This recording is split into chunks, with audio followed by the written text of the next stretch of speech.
শিক্ষামন্ত্রী দীপুমণি, তোমাকে আজকে ডিম থেরাপি দেব। ভুল ভাল বই বাইর করো, এমন এমন বই বাইর করছো পোলা পান্ডা সব নষ্ট হইয়া গেছে। স্যার স্যার আমাকে ডিম একটু কম করে দেন, আমার বয়স হয়েছে না, আর ওরকম ডিম থেরাপি নিতে পারি না। চেংড়ি বেংড়ি হইলে সেটার হিসাব একটু আলাদা ছিল।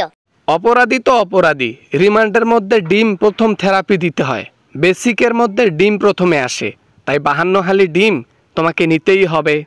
স্যার স্যার আমাকে মাফ করে দেন স্যার, আপনার হাতে ধরি স্যার, আপনার পায়ে পড়ি স্যার। এই প্রতিদিন ডিম নেওয়া নেওয়া আর ভালো লাগে না, এই ডিম জীবন ধ্বংস করে দিল আমার।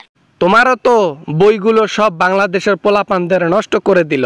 কিসের ওই কি যেন একটা হিজরার বই বের করছিলেন, নামটা খেয়াল আসতেছে না। আর লজ্জা দিয়েন না, আর লজ্জাটা দিয়েন না। বুঝছি আমি কোন বইয়ের কথা বলতেছেন আপনি, শরীফ থেকে শরীফা। ভুল হয়েছে স্যার। আগে যখন পড়াশোনা করছি কত সুন্দর পড়াশোনা ছিল, যদি পড়াতে না পারতাম শাসন করত। এখন তো শাসনটা পর্যন্ত উঠে গেছে। কেন উঠে গেছে?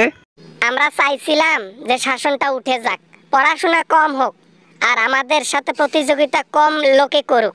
এই আন্দোলন করে তো সব শিক্ষিতরাই। ও আচ্ছা আচ্ছা, তাই নাকি? আজকে তোমার 62 হালি ডিম দেবো পিছন দিয়ে।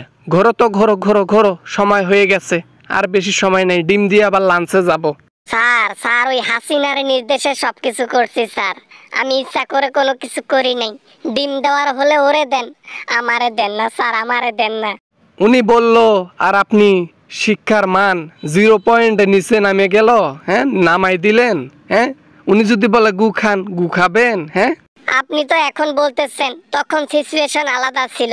যদি ওনার হুকুম অমান্য করতাম, আয়না ঘরে নিয়ে গিয়া ডিম থেরাপি দিত, চেয়ার থেরাপি দিত। ওরে সামনে পাইলে কখনো যদি এরে গ্রেপ্তার করার সুযোগ আসে, তাহলে ওরে যদি রিমান্ডে নেয়, ওরে ডিম আমি নিজেই দিমু, উট পাখির ডিম সব।